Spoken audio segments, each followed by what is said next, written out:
comments, I'll apologize on the front end. I have about 15 minutes worth of information to provide not only to the school board, but also to the community, knowing that there's a great deal going on behind the scenes and our usual communication protocols require some extraordinary means. First, let me begin by echoing the comments of Mayor Madsen as well as other community leaders, to include local health officials. We are embarking upon what everyone is considering to be a very important 2 to 3 week period of time with regard to the COVID-19 virus. And it's very important as a community that we listen to our health officials and abide by the guidelines that they've issued to us with regard to hygiene, washing hands, social distancing, and importantly for the school district, I would like to emphasize to the school board and to the community that all the decisions that we make, all the conversations we have, and all the actions that we take are predicated first and foremost upon keeping this entire learning community healthy. There are a whole host of aspects of our operations that are very complex, to meal delivery, to, as you'll hear in a few minutes, delivering instruction moving forward. All those decisions are not only complicated by, but certainly in the foremost part of our mind is how do we make sure that we maintain the health and safety of not only our community, our staff members, our students, our parents, so that whatever we're doing to put forward a brand new instructional model, we're keeping the health and safety of our community at the forefront of our mind. And I'd like to make sure that our community is very well aware of that. Secondly, I would like to offer sincere thanks to a whole host of individuals. First and foremost, there are a whole host of employees that have been working very diligently over the course of the last 2 weeks to provide and meet the expectations of the needs and of our community. First and foremost, our food service operation. As you know, we've been delivering meals, 2 meals a day every weekday for the last 2 weeks. And our food service team has been working overtime, essentially making sure that our community is being fed to the best of its ability. Keeping in mind, as I mentioned early on, that right now we have food distribution sites at our middle schools. I know there's been some discussion amongst the community if we can expand our meal distribution sites. I will say to the school board and to our community that our food service is currently at its capacity with regard to meal distribution, but at the same time, in our conversations with emergency management of Scott County, as well as our health officials in the area, have suggested we do everything we can to limit the movement of community members to and from their homes to various sites around the community. So at this time, we will not be expanding our food service delivery to include additional sites. Hopefully, if the virus allows us to do so, we will certainly allow those sites. But again, I'm going to emphasize that this is a critical 2 to 3 week period of containment where we have to act responsibly as an organization and make sure we're not contributing to any community spread of this virus.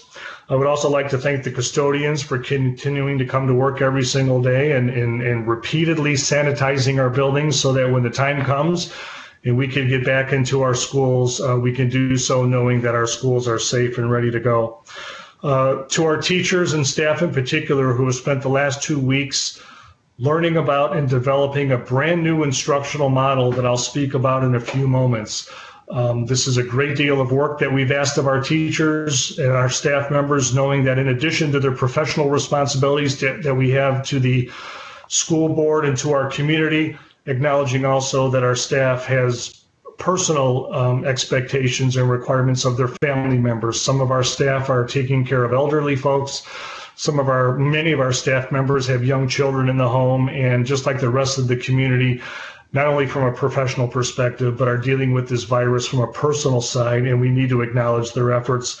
I would again like to thank the administrative team for all of their work in helping put together a framework for action. As you can imagine, there are a lot of complex cogs in this wheel that are moving independently in a lot of different directions. And the administrative team has gone to great lengths to organize this work so that we can get our close to 2,500 employees acting in concert as we move forward. And I would lastly like to thank our curriculum department in particular, They've been doing a great deal of the heavy lifting in order to identify the essential learning that needs to take place, but also the instructional platform, which is brand new to our district in terms of the Google Classroom that I will speak to. Our curriculum department has been, again, putting in overtime to get all of this work done so that we can move forward with an instructional model, which I'm about to describe. So thank you to everyone who's been involved within the school district. And as I look back on my career, many things that I would in the past describe as very difficult situations pale in comparison to what we're dealing with today. And it gives me a great deal of pride to be the superintendent of this district when I see the level of professionalism, diligence, and without a doubt, caring that is involved with our professional staff as well as our other staff members to help take care of this community, knowing that we're a critical cog in this community's operations and expectations. So again, on behalf of the school board, myself, and everyone else in the community,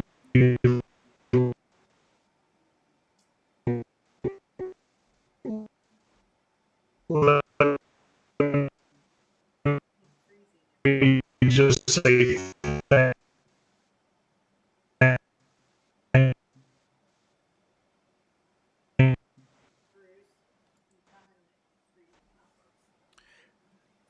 Dr. Kapelski, you're kind of freezing up. you to everyone who's been putting in extra work. A few bullets I would like to get across to the school board as well as the community. As our meal program is currently engaged, we continue to share over 1,000 meals per day at our meal sites, and we will continue to do so. I would like to report that over the upcoming holiday weekend, we will not have meal distribution on Friday or Monday. As a result of that, we will be distributing extra meals this Thursday to compensate for meals for Friday and Monday. We will be communicating that message both in social media as well as email, as well as a phone blast to all of our families so they have an understanding that if they need meals to get them through the weekend, they'll need to pick those up on Thursday, as our meal distribution operations will not be in effect on both Friday and Monday.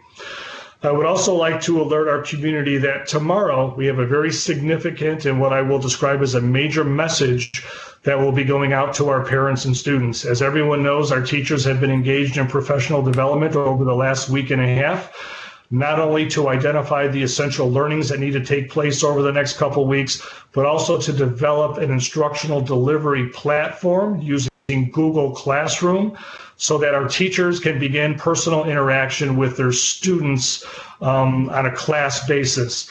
A major communication will be going out to our families tomorrow, letting them know how this process will begin next week. So next week on the 13th and 14th of April, our students and our teachers will begin the process of interacting with each other on a class-by-class, teacher-to-student basis, and instructions for how parents and students will be able to engage our students will be forthcoming in that communication. That goes out tomorrow. Again, very important, we will use every social media platform that we have. We will utilize our phone blast system that we have, as well as every other communication tool to let parents know that important information is heading their way tomorrow, with the idea of our teachers connecting with our students beginning next week. We've had a number of teachers that have begun some beta testing with their classrooms to connect with their students. We've found some success through that process, and through that learning, we're anticipating instruction in beginning starting next week, Monday, and next week, Tuesday, with our students. Another important topic that has been at the forefront of our mind is internet accessibility for all of our constituents. We realize that equity is one of our top priorities as a district, and it's important that no students are left out of any instructional opportunities. And as a result, we're expecting within the next week our first delivery of mobile hotspots that we will be able to distribute to families in need. We are also boosting our signal around select school buildings that will allow parents and students to gather around within their cars in a safe social distancing manner where they can connect to the internet around our schools. We are also in final discussions with MediaCom with regard to how can we provide internet access to our community in a way where perhaps the school district can facilitate that option. And we hope to have an announcement within the next 48 hours as to what that would look like. So our goal is by Friday to be able to get in touch with all of our families with regard to our internet access protocols moving forward. As you know, the district conducted a phone survey last week in an attempt to discern the level of need and the scope with regard to accessibility issues. And I would like to thank all the parents and families who's responded to that phone survey. However, the responses are still have fell short of us being allowed to extrapolate that information. And what I mean by that is, for example, we still have 1,700 high school households that have not responded to that phone survey, despite the fact that we put out 3 separate phone blasts, not only to the phone numbers that have been in our system, but to the emergency phone numbers that have been in our system. And it's simply not task manageable to personally contact every single one of those individuals who did not respond. As a result of that, we'll be relying on our teacher input starting next week when our Google Classrooms are up and running, to let us know which students of their class have not been able to connect or students that they have not heard from. And once we get that list from our teachers, we will begin with our building secretaries, our associate principals, and our principals to start connecting with families that we have not heard from or who have not connected with us in our Google Classroom format. Last but certainly not least, we will certainly provide paper packets to our families that are having difficulties with our online platform, let alone families that have students that perhaps just do not do well in an online learning platform. We know that's going to be a new world and a new phenomenon for many of our students. And if printed materials and paper packets are more effective for our families, we will make those available. Those will be available next week, Tuesday, on April 14th. We will have 2 weeks worth of lessons for any particular grade level or any particular course available for our families for pickup. That pickup will be at our current meal sites. And again, directions for that will be made available based on who is connecting to our classes and who we need to reach out to. I would also like to add that our dual enrollment courses with Eastern Iowa Community College will begin on Monday. We've been working very closely with our community college partner in an attempt to make sure that our students can begin their fourth quarter coursework, and information regarding that fourth quarter coursework will be delivered very specifically to the students that are enrolled in our Eastern Iowa Community College dual enrollment concurrent courses. That information will go out at the end of this week also. So from a parent perspective, it's very important to know that a great deal of information and communication will be pushed out over the next 2 days. We will do everything in our power to make sure that that information push out is as comprehensive as possible so that no one is left out, so that everyone understands what's going on as a district. As I mentioned, a great deal of work is taking place over the course of the last 2 weeks. And now we're ready to hit the start button, so to speak, with regard to instruction for our students and moving forward. So I'd ask our community to stay tuned for the instruction that's moving out. One of the other topics that is certainly on the top of our list is our current high school seniors. One of the things that we have heard from local universities is the notion of holding our seniors harmless with regard to grades and graduation and credits in their entry into the university system. As we continue that conversation internally, the Board of Education can anticipate and our community can anticipate a conversation whereby we are taking a look at refining our graduation requirements for our current cohort of seniors, given the circumstances, especially those seniors that have graduation requirements that have yet to be fulfilled heading into what would normally be a June graduation regimen. So our goal is, and our administrative recommendation will be, to do everything we can to hold our students harmless.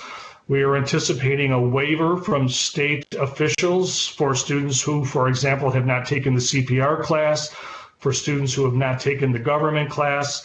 Hopefully that waiver will be forthcoming, but also as a district, we need to take a look at our graduation requirements and perhaps waive any graduation requirements for those seniors who would normally have graduated this June, but will not be able to, for whatever reason, have accumulated credits or the grades necessary over the course of the next fourth quarter. That conversation is unfolding. The recommendation will come forward to the school board, but I do want our community to know, and especially our parents and our seniors to know, that that is something that is very important to us, and it is on it's on our top 10 list of things that we're working on right now. To include grades for the third quarter, we have some ideas of how we think we can accomplish managing grades from third quarter, knowing that we did not complete our third quarter to the end date that we anticipated, and we have some ideas that we'll be bringing forward to the school board that will allow for completion of that with regard to transcripts and what that looks like from a preparation standpoint. Those are the important topics that are really floating around the school district right now. As you could probably imagine, there are a whole host of nuances to everything that I've described right now. But what I'm hearing from, in terms of our families, what I'm hearing from the community, it's the meals, it's re-engaging instruction, it's providing internet accessibility to all of our families within the community. It's making sure that our seniors are prepared to move on to the next phase of their life, whatever that looks like. Managing grades from the third quarter. Those are the topics that seem to be occupying the higher order conversations in our district, knowing that there are many others. But we are having those conversations. We'll certainly be providing the board with recommendations. Lastly, I will just end my superintendent's report before I take any questions by, again, thanking the entire staff of the Davenport Community School District. We have essentially created a brand new business model when it comes to instructional delivery and curriculum over the course of the last 2.5 weeks. Any one of the projects, any one of the dozens of projects that we have been working on over the last 2.5 weeks would be a heavy lift individually with one particular topic for a school district to engage in over the course of a year. And we've been able to move forward on a number of these topics over 2.5 weeks. And it's really a testament to the professionalism of the staff and the employees of this school district. And as I said at the outset, I couldn't be more proud to be the superintendent of this district. I will tell this community that we will get through this situation in much better shape than we were in the past. And we will get through this situation in a sense where our students will be held harmless for any deficiencies that move forward. But at the same time, it's very important for our community to know that there are close to 2,500 employees that have their minds working on this particular issue and coming up with creative and innovative solutions to continue educating our students, to continue feeding our students, and to continue maintaining all the responsibilities we have to our community as a school district. So, Mr. President, that concludes my actual report. I'd be happy to take any questions from the board members on any topic that I've discussed or anything that happens to be now exiting. Not addressed in my opening comments. Questions? Linda, do you have any questions? Dan Gosa is now joining. No, I don't have any question, but I would certainly like to say thank you to the entire team that is assisting with this. You know, you hear so many stories and everyone's wondering what's going to happen and how will we proceed forward. And I just really appreciate and thankful for everyone that's jumped in and really making this happen and ready to roll it out already on Monday. So thank you, Dr. K, and everyone else involved, and even the thought of the, with this being a holiday weekend, food services, preparing the extra meals to get our students through the weekend. That's awesome, and I'm just so thankful for everyone that's doing their part to make everything continue to go on as best we can with this pandemic. Clyde, do you have any questions? No. Great presentation. Congratulations to the district for keeping doing so well. Thank you. Karen. Yes, I also would like to say thank you. This had to be a lot of work and pressure to get this done. Now, are K through 12 using Google Classroom? Because originally it was elementary was doing Classroom and intermediate and high school doing something else. in training? Sure. So K-12 is the Google Classroom platform that we'll be using as our learning management system. Okay. We'll certainly explore our opportunities to connect into Edgenuity moving forward, but we wanted to be as consistent as possible. And again, my thanks and gratitude to all of our teachers, both elementary and secondary, for learning an entirely new instructional delivery model in a matter of 10 days. That's quite the accomplishment, and they should be congratulated. And then my other question, when we met with the Department of Ed, we were told that we would get feedback. Have you received that feedback, or when would we expect that would come to the board? That's a great question. We were expecting to have a Department of Education meeting in March, but obviously we were taken off the agenda given the current circumstances. We are tentatively been placed on the agenda for June, and I'm still waiting to receive a formal report, which has not reached my office yet. And as soon as I receive something, I'll certainly forward that to the board, anticipating hopefully conditions will allow for a meeting with the Department of Education in June. Okay, thank you. You're welcome. Other questions?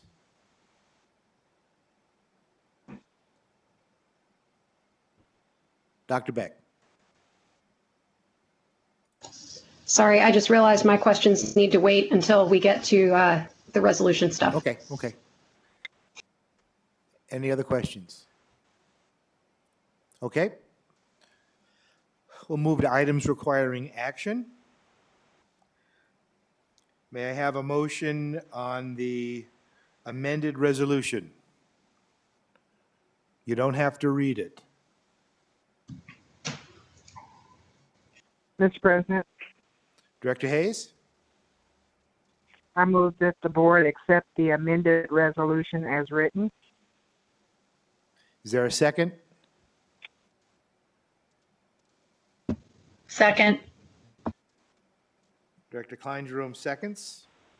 Now we'll have discussion. I would start the discussion with Dr. Kabelski highlighting the two significant or the two changes that exist in the amended resolution compared to the resolution we had passed at our last meeting. Certainly. Thank you, Mr. President. To members of the board and to the general public, there are two key features to this resolution that should capture your attention. First and foremost, the Department of Education has allowed school districts to continue on with what they're referring to as a continuous instruction model with two options for a school district. One is to allow for voluntary participation by the students, and the other model would would require participation for students. As a district, we're electing at this moment in time to go with the voluntary model, and please allow me a moment just to explain the difference. The voluntary model, from an instructional perspective and from a curriculum and content and delivery system perspective, should look and feel the same as the required model that has been put forward by the Department of Education. The difference is, in a required model, when students submit work, they submit that work, they get a grade, and then they will get credit for that particular work that they submit. In a voluntary model, it's the same lessons, it's the same information that students are requiring. However, they're not required to submit homework. They're not going to receive grades from their teachers, and there's not going to be an official credit that will be posted to their transcript. Now, what we're finding is how districts are determining whether or not to make a decision, whether or not to go with the required model or the voluntary model, is not based on the fact that the curriculum is different, because as I said, the curriculum and the essential learning should be the same. The delivery model will be an online virtual delivery model supplemented by paper packets of information. Where the difference really comes into play is the whole notion of some of the smaller districts that are more nimble than Davenport, and some of the larger districts are having a much easier time when it comes to internet accessibility.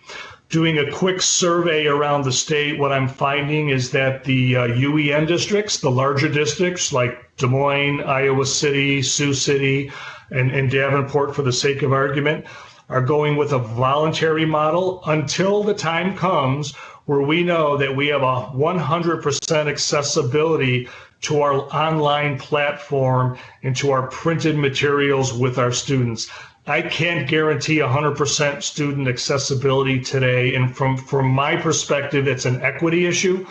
Over 66% of the students in the Davenport School District are entitled to a free and reduced lunch. Those 66% represent individuals that may be in need of internet access, and I can't in good conscience require those families to participate in an educational platform for grades and for credit, knowing that they don't have the ability to do so. Now, through the efforts that I described a little bit earlier in my superintendent reports, with the hotspots that you're about to approve this evening, with the boosting of our internet capabilities from our school sites to perhaps a quarter mile or a half a mile beyond our school sites, but also in agreement with Mediacom, if, for example, in 2 weeks or by the end of April, we are able to connect with all of our students, and I know that every single student has the ability to connect from a required standpoint, the Department of Education allows us to change our position and move to required, where we can start giving grades and we can start giving credit. But at this moment in time, what you will find throughout the state is the larger districts, from an equity perspective, are beginning down the pathway of the voluntary model until we can make sure that we can ensure equity for all students with regard to accessibility to instructional delivery. And when we can do so, we will move in that direction. Now, I will admit that I'm hearing from other Quad Cities area Iowa school districts that they are moving towards a required model for their 9, 12 grade levels.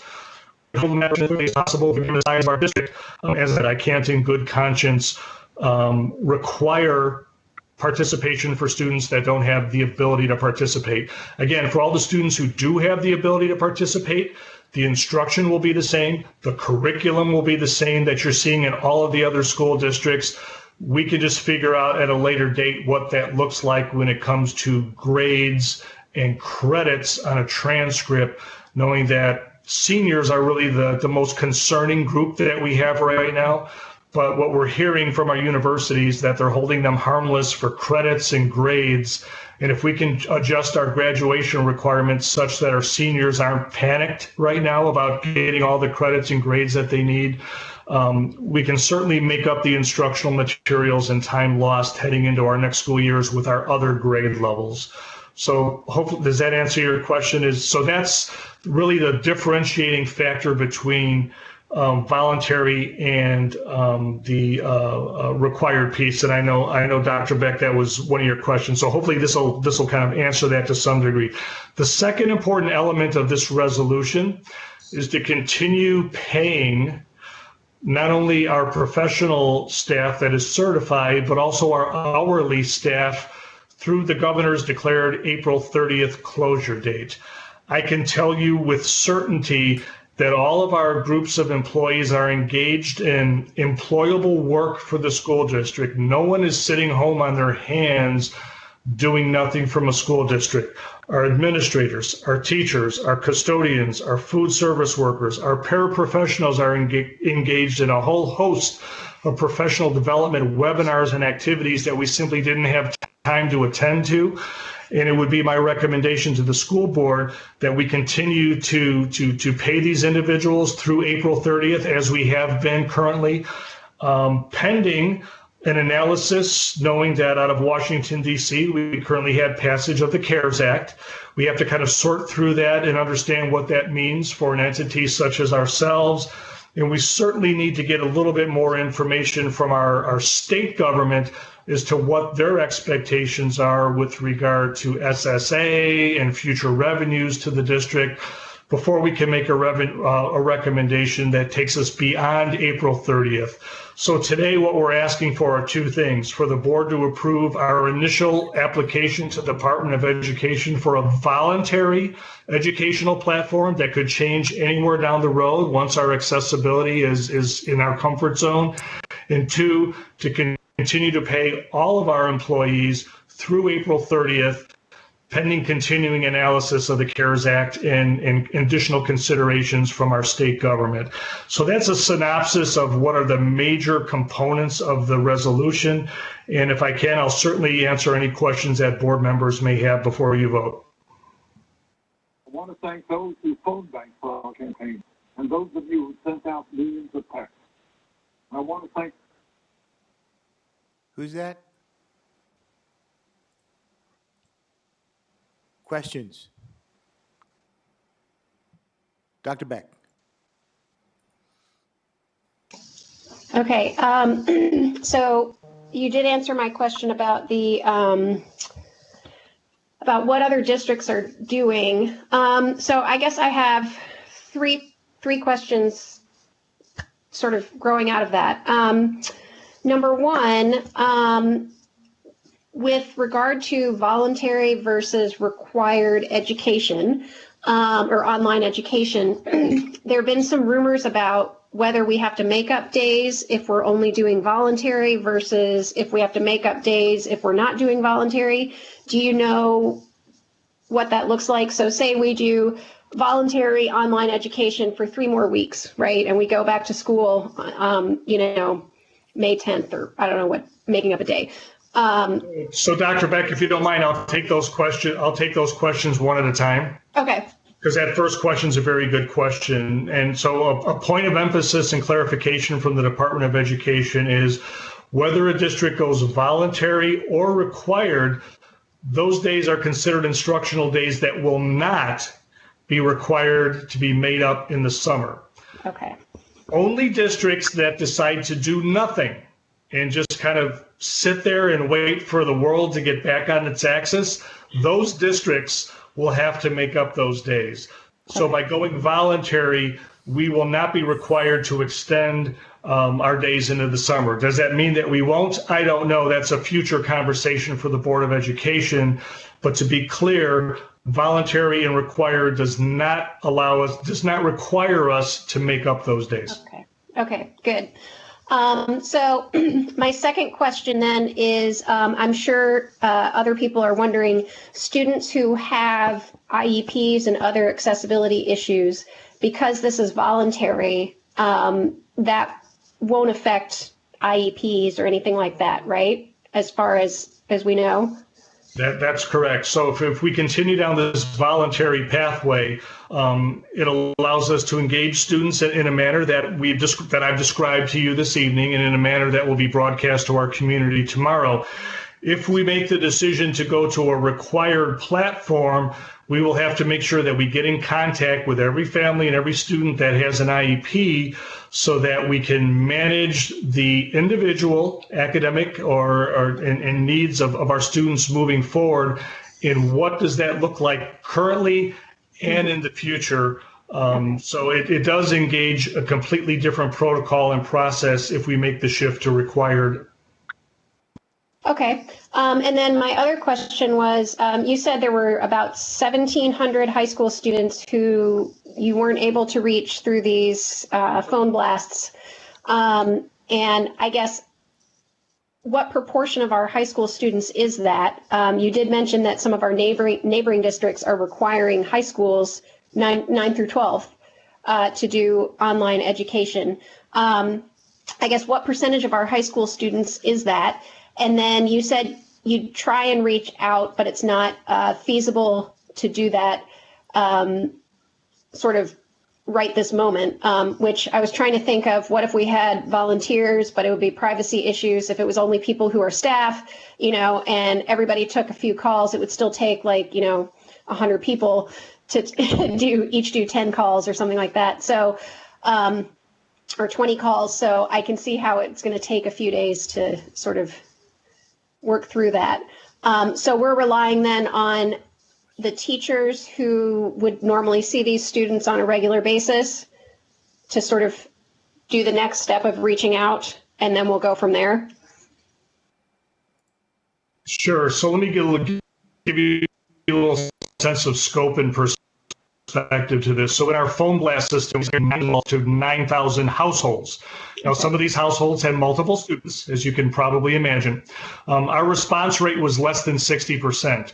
which does not allow us to extrapolate that information because we don't know if, for example, the 40% that did not respond couldn't respond or didn't respond. Yeah. So from a scientific perspective, it's not a reliable and valid process to say, well, these 40% don't have internet access. That would not be a logical conclusion to make.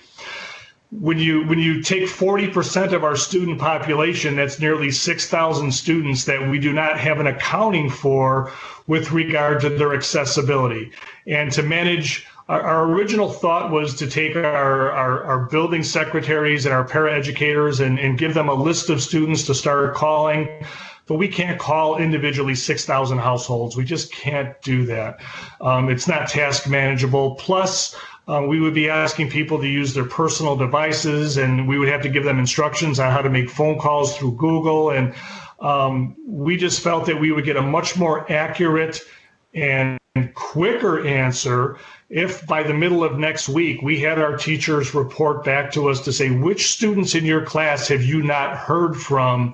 And then we'll use that as our phone call list, as opposed to that list of 6,000 unanswered, phone calls. Maybe that number will go down to 1,000, which would be far more manageable than what I'm describing right now.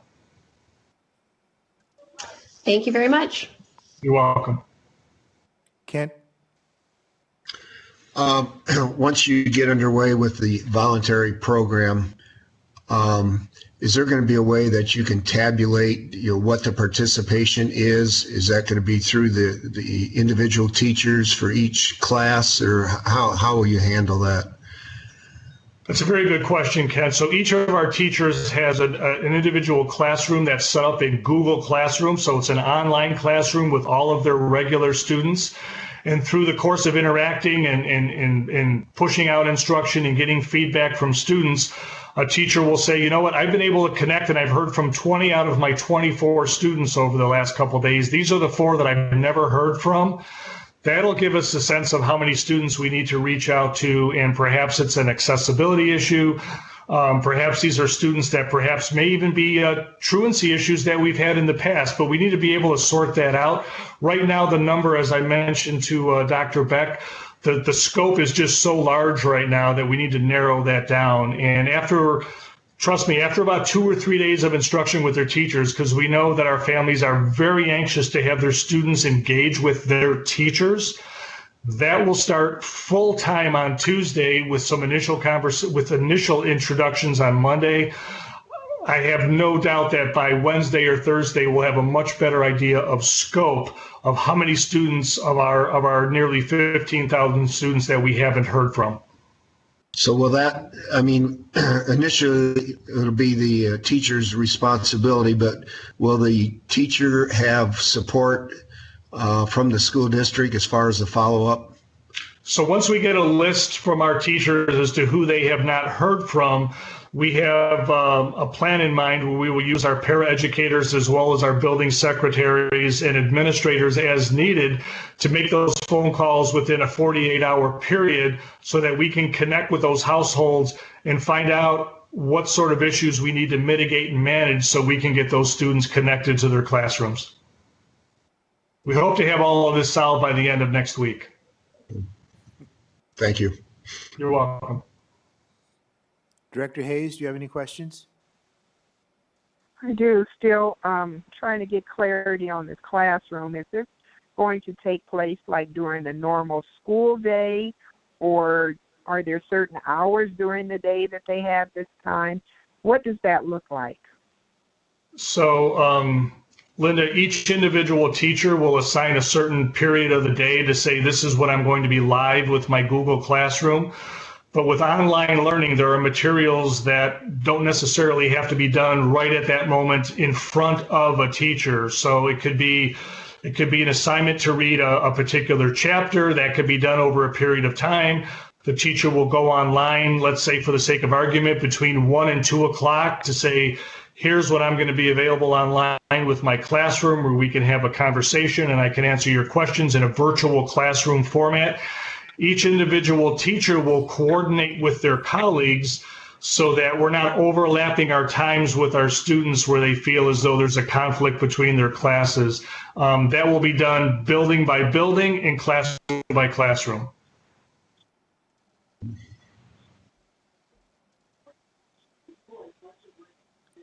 Anything else, Linda? And that'll be 5 days a week, every day. The plan is for our educators to be in contact with our students every single school day. Okay, thank you. Clyde, do you have any questions? No, I don't. Anyone else questions? Mr. President, I have a couple. Go for it. I'm still trying to wrap my head around the voluntary versus the required, because by next week we're already going to be in the middle of April, and school would essentially be done towards the end of May. So I mean, that's a month and a half. If we're doing voluntary, they're not getting any credit for it, so they're not able to get graded. I think that's going to hurt especially our high schoolers, because that's going to put them back behind on getting their credits. I think it's going to put all of our students behind, myself. And especially, you want us to go to a voluntary, but we're going to spend almost $30,000 for hotspots. And the next thing, I'm just trying to wrap my head around this. Why would we spend $30,000 for something that's essentially, we're just asking our students to voluntarily do this. They're not going to get graded for it. I don't know if we're going to get the best return on our investment on that, versus if it's required, then they need to do it because they are getting a grade on it, and I mean, it's for their betterment. So I guess that's my part of my issue with this.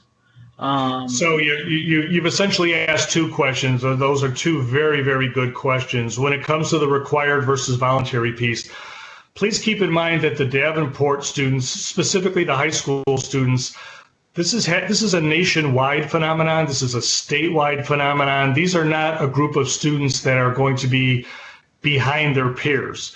So they're going to be getting their instruction. The only thing that perhaps will look different is their transcript. So the instruction in a voluntary model, in terms of the delivery of content and standards, will look the same as a required model. The only difference is these students, for their fourth quarter grades, for example, we don't know what that's going to look like yet. Some school districts, for example, are considering taking their third quarter grades and making it a semester grade. We are holding out the opportunity perhaps to go to a required model in 2 weeks. But our students are going to get instruction. They're going to get instruction on the standards that we've deemed essential over the course of what they would normally get over the fourth quarter. But I'm going to circle back to what I said with regard to the university systems, where we have to keep in mind that we have to hold our students harmless for the current situation that's affecting them. Now, students that are K through 11, we have time next year to make up some work when it comes to some of the state standards that we don't hit this year because of this crisis in the fourth quarter that we have. We can have an extended school year next year. We can have summer school this summer. We can extend our school days next year. And from a K through 11 perspective, we can help catch up with those instructional standards that we're getting a little bit behind on right now because of the issues that we're having with fourth quarter. What we're struggling with, and what we want to make sure that we don't do, is with our current group of seniors, they've made it through the third quarter of their senior year. That's a majority of their high school experience. What can we do for these next 8 weeks, 6 weeks, whatever the case is, to best prepare them for their next phase? Whether that next phase is at the university system, and we're hearing that the universities are going to hold them harmless for credit and grades on their transcripts. All of the universities are going to accept pass-fail grades for third quarter and fourth quarter. That's a very important point, especially for our seniors, knowing that there are scholarships on the line, that there are placement at universities on the line. Our universities will accept pass-fail for third quarter. we have to decide what we're going to do with fourth quarter. If they don't get credit for fourth quarter, Dan, just to be honest with you, our university systems are just going to acknowledge that, and they're going to have to make an adjustment when those students take their courses when they enter the university system. For our students that are entering the workforce, for our CTE students that need credits, we'll have to make accommodations for that. But please let me emphasize, this is not a disadvantage to Davenport students. This is a disadvantage to students around the country.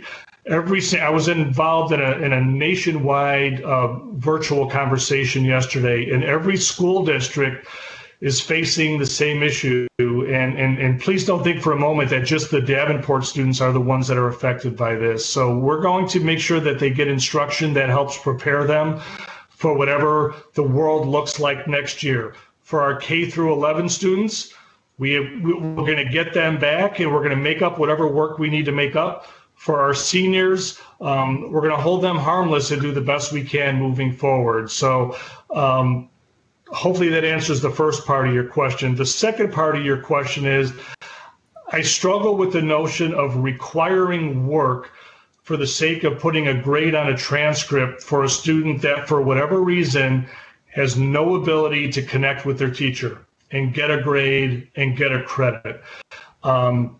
It's not the right thing to do for those students. The instruction looks exactly the same, but they're just missing out on it. And if we as a district can just alter our graduation requirements for our students, for our current group of seniors, and then make up the standards that we're missing in the upcoming years for all the students that are coming up through the pipeline, I think we could accommodate that. I know it looks expensive to buy a bunch of hotspots for students that can't connect to our school system. It's not the ideal solution. Not every student is going to get a hotspot. If we can get an agreement with Mediacom that's much more cost effective, we're trying to work that out right now. But the reason that you have that second item on your agenda is to make sure that we have some students that, for circumstances that are beyond their control, have the ability to connect with their teacher once we allow for those connections to begin next week, Monday. Does that help a little? A little bit. I still, if we have some other districts in our area that are going to require, then it does kind of set our students back. The other thing, I mean, if we wait 2 weeks and then there's like 6 weeks of school left, and that's a bunch of stuff they have to try to get done if we switch to required. I think we're so far behind the curve on this, and I understand it has to do with waiting for the state to say what they're going to do, this and that. But, I mean, the kids have already been out of school for almost a month, right? And I just don't want them to keep getting further and further behind. I don't think the voluntary thing's going to get – I mean, we might have some that do it, but I don't know if everyone would, I guess. And then we're going to, and I think that's great that we're going to, provide the hotspots and everything like that for them to be able to have that. But yeah, I'm still kind of up in the air with that, the voluntary versus required, because I think if we're going through all these measures to get this done, then I would almost rather be required. I understand what you're saying, and that's just my thought. I'm only one person. And I totally agree with paying the staff and everything. I think that's good. We should do that.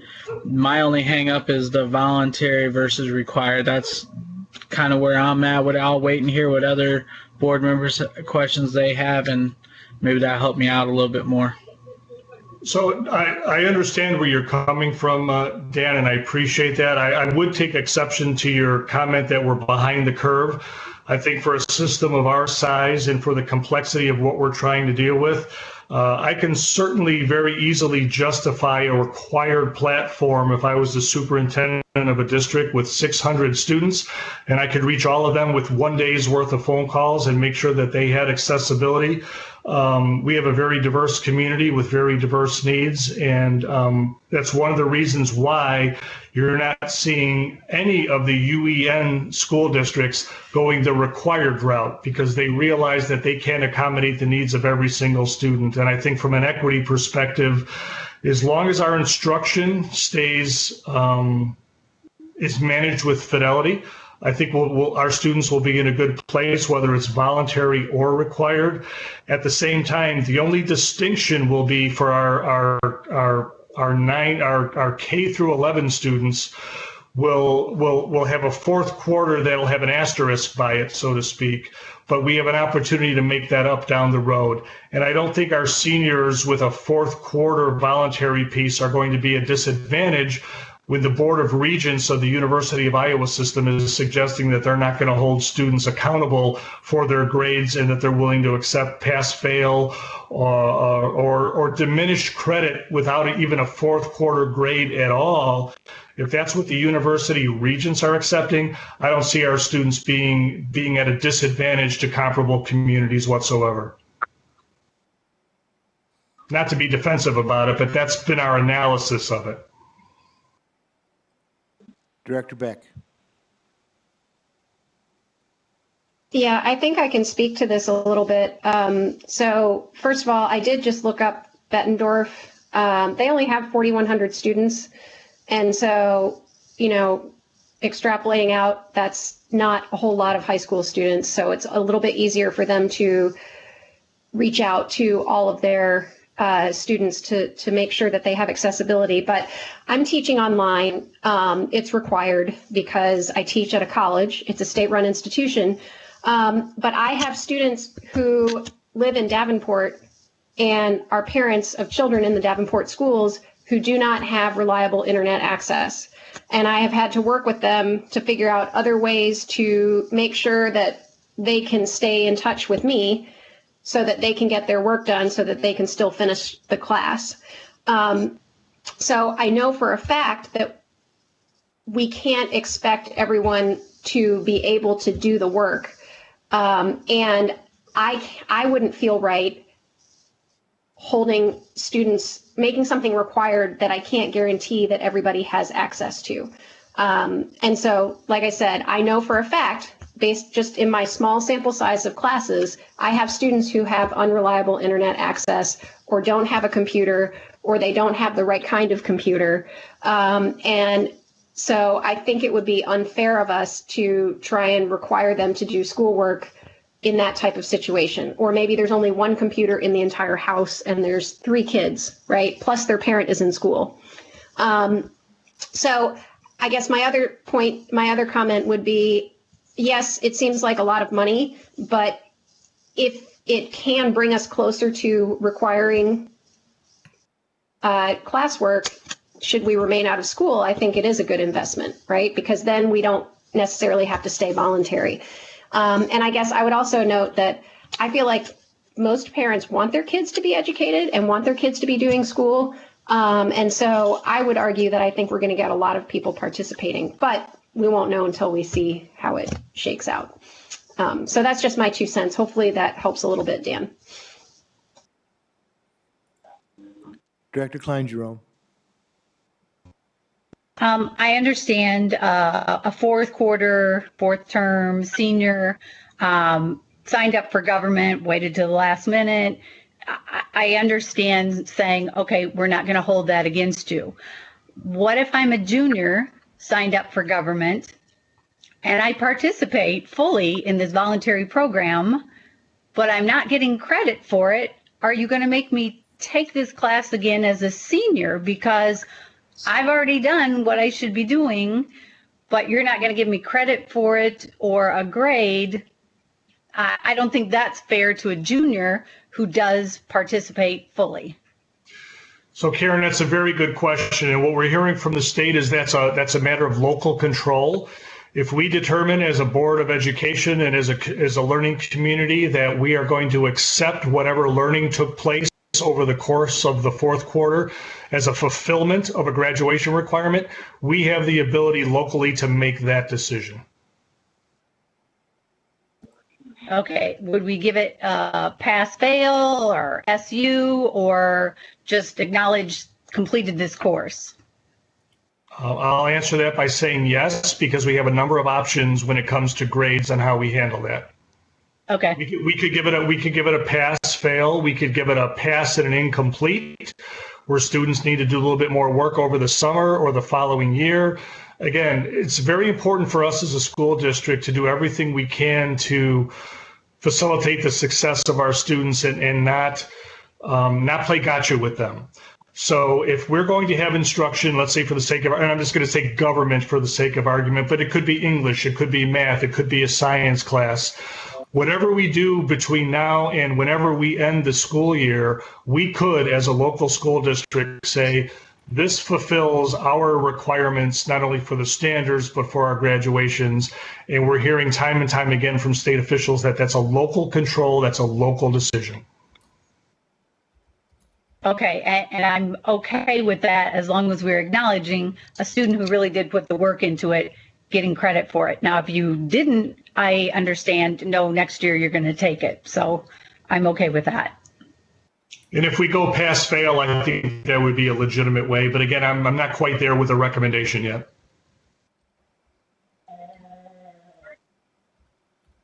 Clyde, do you have any questions? No. Linda? No, I'm okay. Okay. Do you have any further questions? We'll. Yes. If I could just offer one comment, Mr. President, I know as a school district, we're, given our history with citations and all the work that we've been doing with the Department of Education over the course of the last few years, there's a certain hesitancy of the thought of local control and making local decisions that in any way, shape, or form would run askew to what the state's expectations are. But what I keep hearing from not only our legislators, but also from individuals at the Department of Education is that these are very unusual times, and that where most districts are often running with a host of these issues and solving them and asking for forgiveness later, it's a little bit harder for us to do that, knowing what our pathway has been over the last few years. And I certainly sympathize with this school board, knowing that we don't want to take any missteps here, because when we've taken missteps in the past, we've kind of had our knuckles wrapped and had to fix things down the road. I'm certainly cognizant of that, but I do want to say to the entire board that I appreciate their tolerance for ambiguity. There's a lot of the work that we're doing here right now that nobody has done before, and we're certainly looking to the state for guidance. We're not off on our own, making our own decisions here, and every recommendation that you have in front of you, whether it's this resolution or where we go with grades and graduation requirements and moving forward with this, it'll be under the direct guidance of the State Department of Education. So please don't get the impression that we're staying off course. There's nothing that I said tonight that isn't congruent with the messaging that we've heard from the Department of Education. And that's all I wanted to say. Thank you. We'll move to the vote. Director Hayes? Yes. Director Klein-Jerome? Yes, Director Mayfield? Yes. Director Beck? Yes. Director Gosa? I'm going to say yes, but I surely hope the superintendent has all that stuff in writing. Director Costian? Yes. And my vote is yes, the motion carries. May I have a motion for the approval of the U.S. Cellular contract?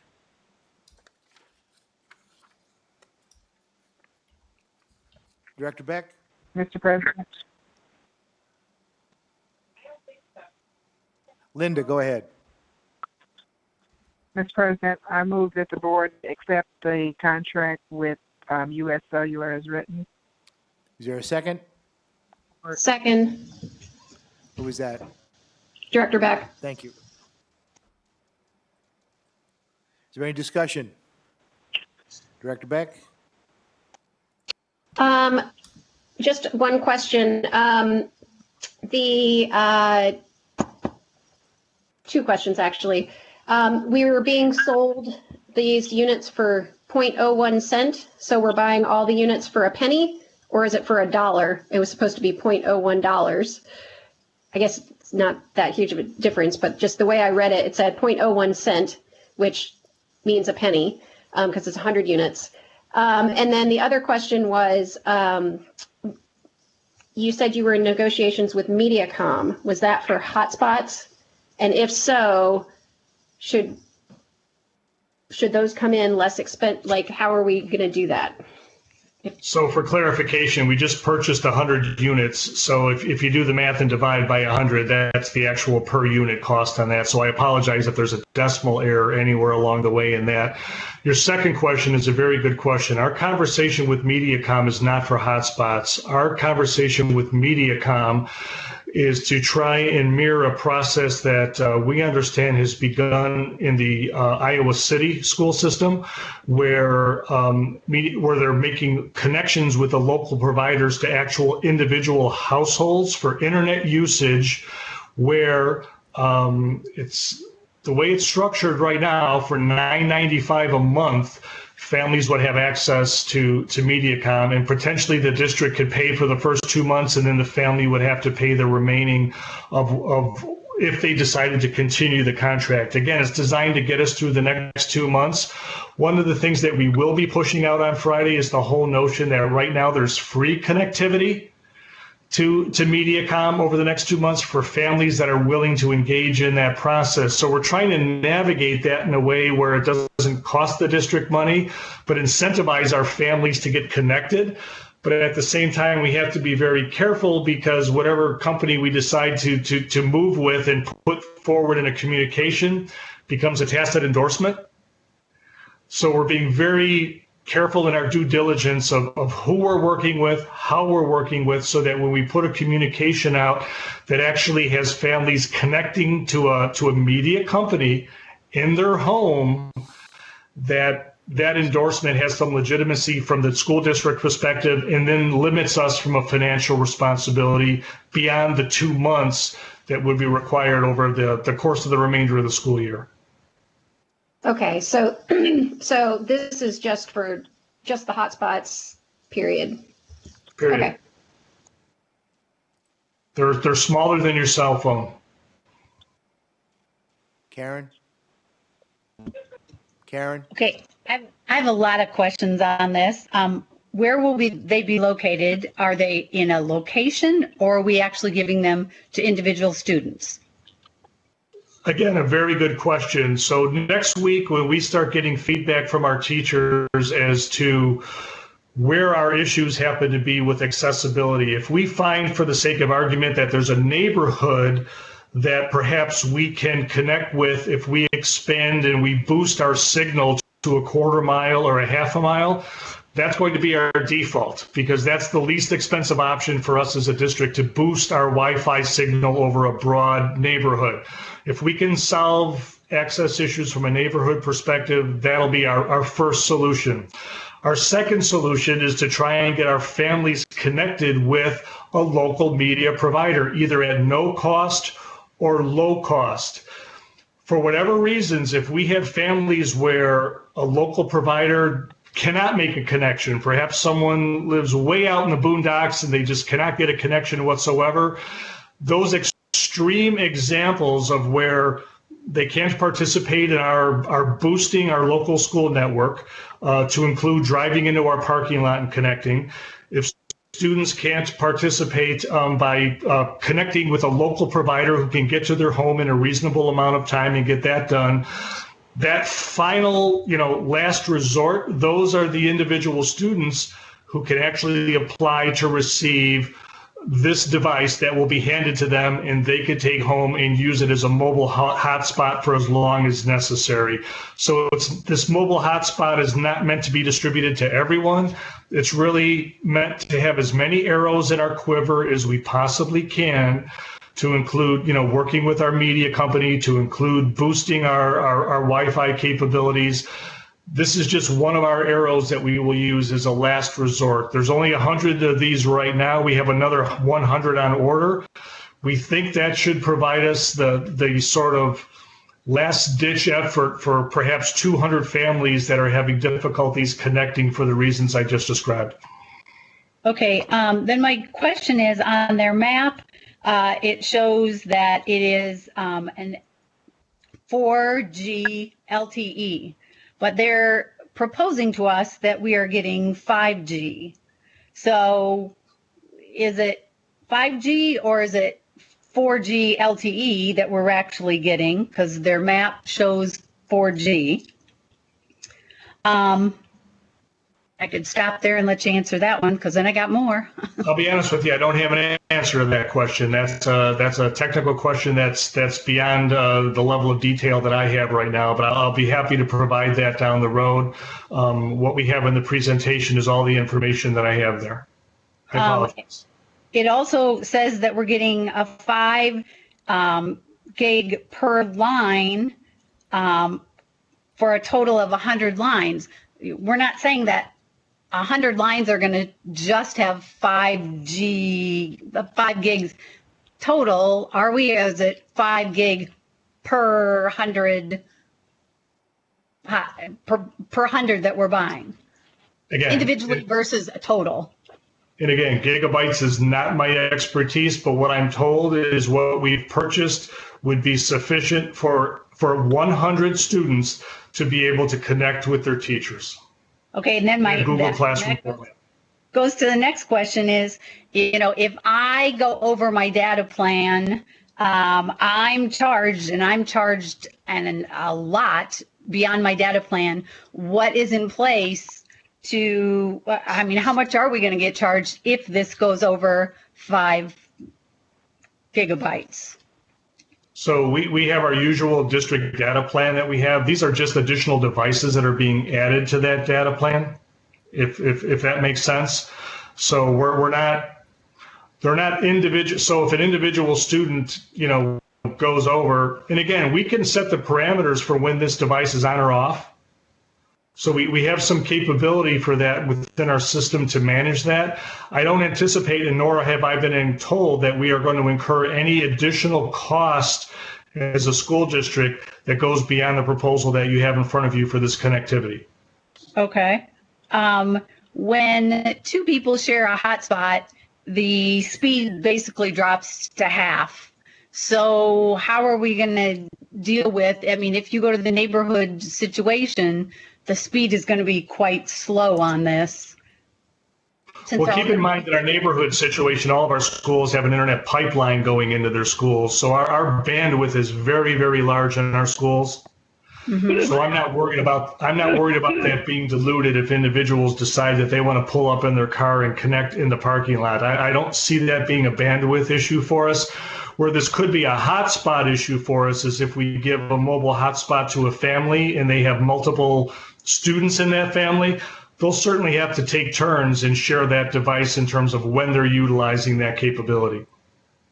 And we're going to also explain to these students, because in the agreement, if they are lost, there is quite a big charge that if they lose this device, it is their responsibility to pay for. Are we having them sign something that says, I understand my responsibility in taking this device? We're pulling all of that together, and yes, our anticipation is, again, as I mentioned to Dr. Beck, these are very small devices.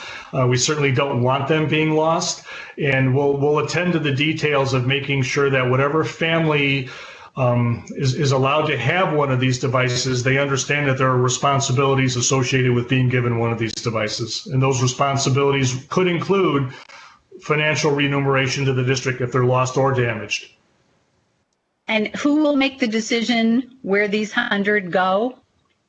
That decision, the best way for me to answer that right now, Karen, is let me get a better handle on the scope of our accessibility once our teachers engage with our students. And then, like I said, this is considered to be a last resort. So if we find that, people, have vehicles and they can drive to their local school and connect to the internet, we're going to ask them to do that first. If we can increase if we can boost our bandwidth beyond our schools, we're going to do that first.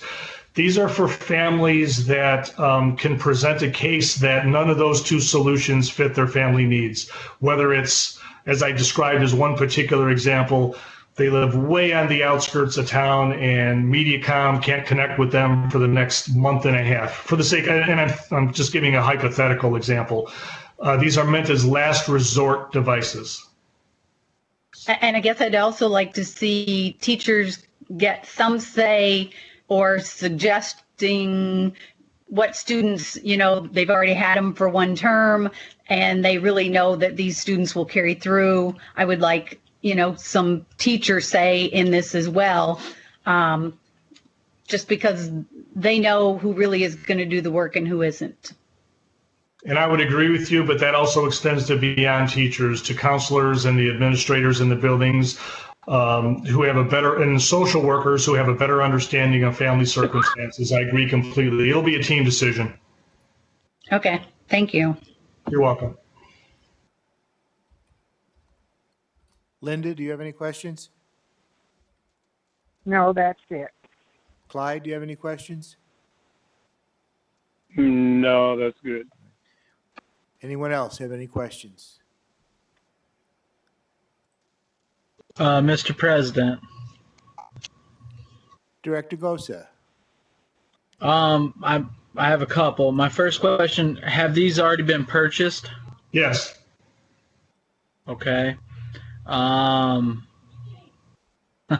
So what if this failed and didn't go through, then who pays for it? Then I guess you take it out of my paycheck. And then my next question is, you kind of touched on a little bit of it when you were saying you were talking to MediaCom. I was just curious if we could figure out what students are the ones that need it, and would it be cheaper just to pay 2 months of their MediaCom to do that, because then we're not we don't have to worry about the lost hotspots. Because if they lose them, they get broke or whatever. We have to pay for it up front, and they might pay us on the back end, But I just didn't know if that would be a cheaper route to go, and then you don't have to worry about. And Karen kind of talked about it a little too, like losing. It's not performing to the capacity given enough gigabytes out or whatever, because as you use that thing, it does take away from what you're, if that makes sense. No, it makes perfect sense. And let me try and answer that in terms of scope. Theoretically, we may have 4,000 students in this school district that do not have access to the internet. That's a distinct possibility, and that's just if we were to extrapolate the results of our phone survey. Clearly, we don't have the financial capability to purchase 4,000 hotspots. That is not within our budget to manage that.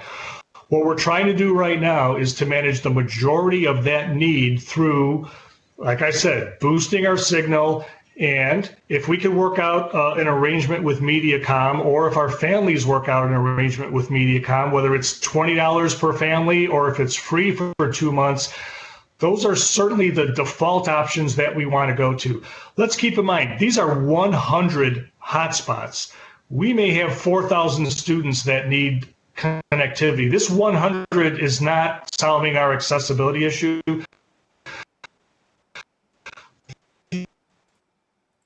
These 100 Dr. Kowalski, you're breaking up. For those extreme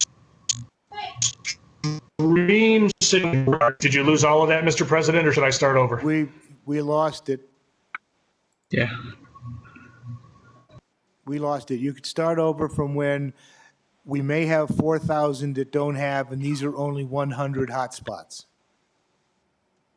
Oh. Can you hear me now? We can hear you. Are you still talking? Yes, can you hear me? I can hear you say, "Can you hear me?" But then once you start talking, we lose it. Well, I haven't changed. There's a I've joke been there sitting in the someplace. same. I know, right? Yeah, I'm got. So my answer is our main solution is to find cheaper solutions. We can hear you. Did you hear that? Yes. Okay. So even if we find the cheaper solutions, we still own these 100 hotspots, right? They're not like, if we find a cheaper solution, it's not like they're gonna take them back or whatever. I imagine we had to sign a contract for them. Well, keep in mind our cheaper solution is home connectivity with a local media provider. Did you hear that part? Yeah. And if we have 4,000 households that have to be connected, that's not going to happen in a week. Right, absolutely. My other question is, if you're going to boost our buildings, what is the maximum distance you can boost that? And on top of that question, the way that our buildings are located, would that hit a majority of our neighborhoods? So, to my understanding, and we had this conversation this morning, is we have the potential to go a quarter mile to a half a mile, to include still using our filters to make sure that whoever is using our internet is going through our filtering system. But we don't have the technology to do it in every single one of our buildings right now. So we would have to be very selective and identify the neighborhoods that are most needy when it comes to the accessibility piece and would most benefit from this boosting capability. And we would have to roll that out on a school by school basis, but we could not do every single school on Monday if we needed to. Okay. Is that something you can get to the board at a later time, what our flexibility would be on that? What we would need to do to be able to provide that through all of our buildings? I'm just thinking if you can do a half a mile from each building, we do have a lot of buildings that would encapsulate quite a bit of our communities. We're working on that right now. Okay. Good question. I think you answered the majority of them for me. Dan, I just want to, like, in there, it says if we terminate early, there is a 150 per line for hotspots. So we are locked into a 1-year agreement. And if we try to get out early, there is a charge per hotspot. Okay. That's what I kind of figured. Thank you. I think also it's very important to look at the big picture of a $190 million school budget in what we're trying to accomplish, what is essentially during a period of crisis. We are not the only district that's purchasing hotspots. As a matter of fact, we've had some tremendous difficulty finding them and locating them. So this is not some novel, harebrained idea that we're embarking upon here. We're doing everything we can to make sure that we can provide accessibility to all of our constituents and all of our students, knowing that we have some diverse needs in this community. And I think this is the responsible way to move.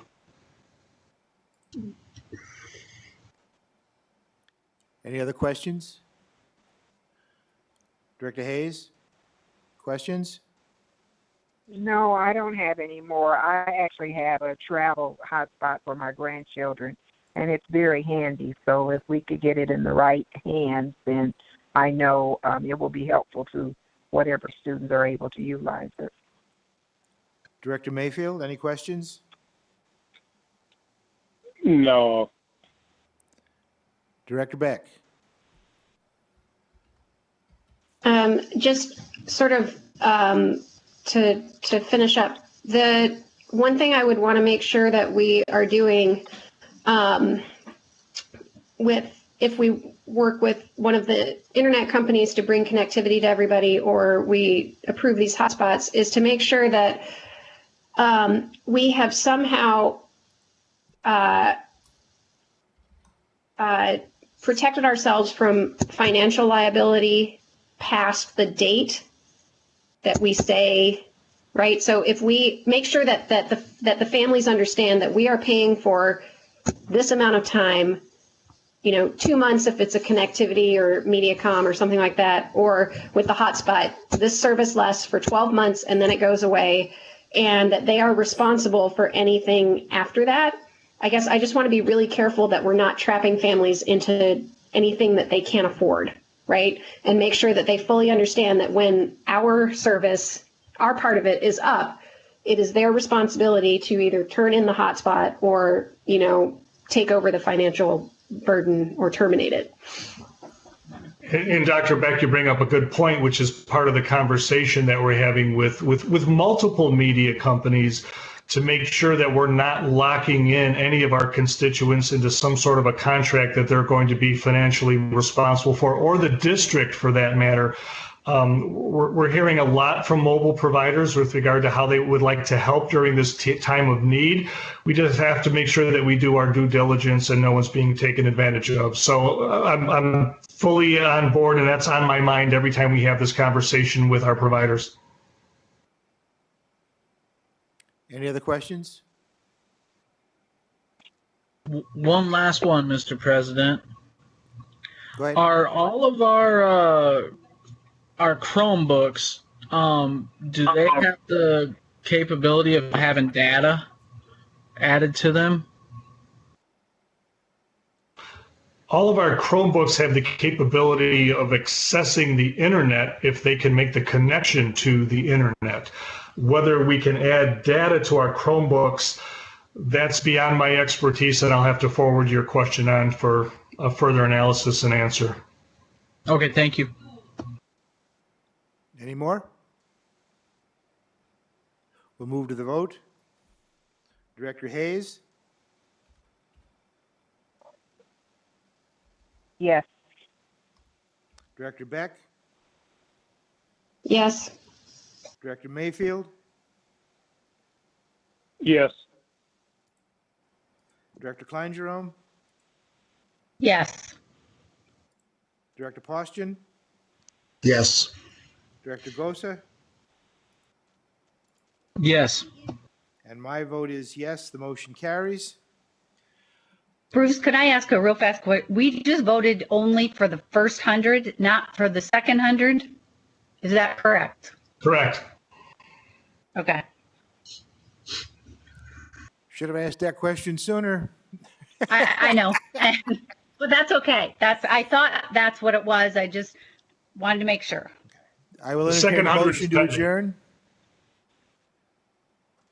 I So move we moved. adjourn. All those in favor say aye. Aye. Aye. Aye. Opposed, same sign. This meeting is adjourned.